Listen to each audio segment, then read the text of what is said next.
The Shadow in the Alley. Before we start our story today, please like, share, and subscribe to our channel.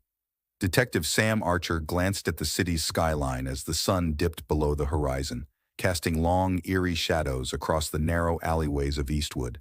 The city was alive, bustling with activity, but beneath the surface something sinister lurked. He could feel it in his bones. Archer had been working on a series of disappearances for weeks. 5 people had vanished without a trace, each one last seen near an alley in Eastwood.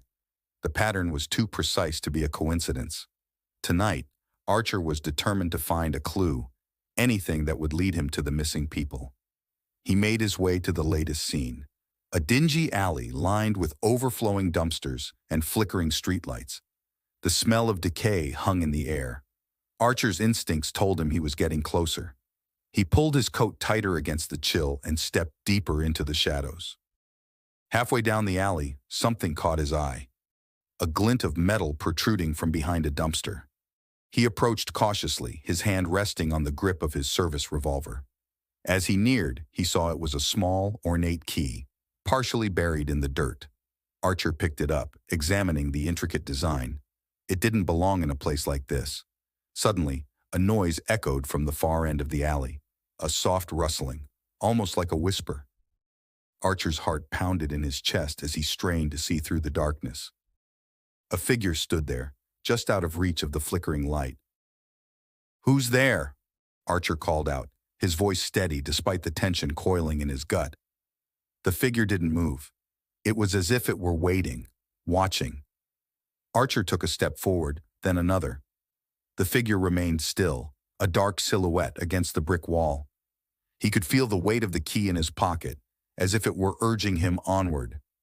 Just as he was about to call out again, the figure slipped into the shadows, disappearing around a corner. Archer broke into a run, his footsteps echoing off the walls as he chased after the mysterious person. He turned the corner and found himself in another alley, this one even narrower and darker. The figure was gone, but something on the ground caught his attention. A small, leather-bound journal lay in a puddle, the pages soaked through. Archer picked it up, carefully opening it to the first page. The handwriting was neat, precise. It detailed the disappearances, each entry marked with a date and location. The last entry was tonight's date with a note. "He's getting closer." A chill ran down Archer's spine. Someone knew he was investigating, and they were watching him. He flipped through the journal, hoping to find a name or address. Instead, he found a map, hand-drawn with a red X marking a location he recognized, the old abandoned warehouse at the edge of the city. Without wasting a moment, Archer headed to his car and drove to the warehouse. The building loomed against the night sky, its windows shattered and doors boarded up. He parked a block away and approached on foot, his senses alert. The front door was ajar. Archer drew his gun and stepped inside, his eyes adjusting to the dim light. The air was thick with dust and the scent of mildew. He moved silently, listening for any sign of life. In the center of the warehouse, a single light bulb swung from the ceiling, casting an eerie glow over a circle of chairs. Each chair had a name tag, the names of the missing people. But the chairs were empty. Archer's pulse quickened. He was close, so close. He could feel eyes on him, the hairs on the back of his neck standing up. Then from the shadows, a voice whispered, "Welcome, detective." Archer spun around, his gun aimed at the source of the voice. A man stepped into the light, his face obscured by a hood. "You've been looking for us," the man said, his tone mocking.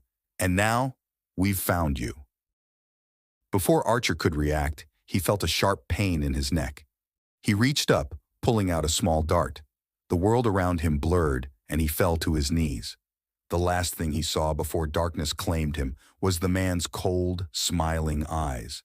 When Archer awoke, he was in one of the chairs, his wrists bound. The missing people surrounded him, their eyes vacant, controlled. The man in the hood stood before him, holding the journal. "You were a worthy adversary, detective," he said, "but now you belong to us." Archer struggled against the ropes, but it was no use. The shadows closed in around him, and he realized with chilling clarity that the hunt had only just begun.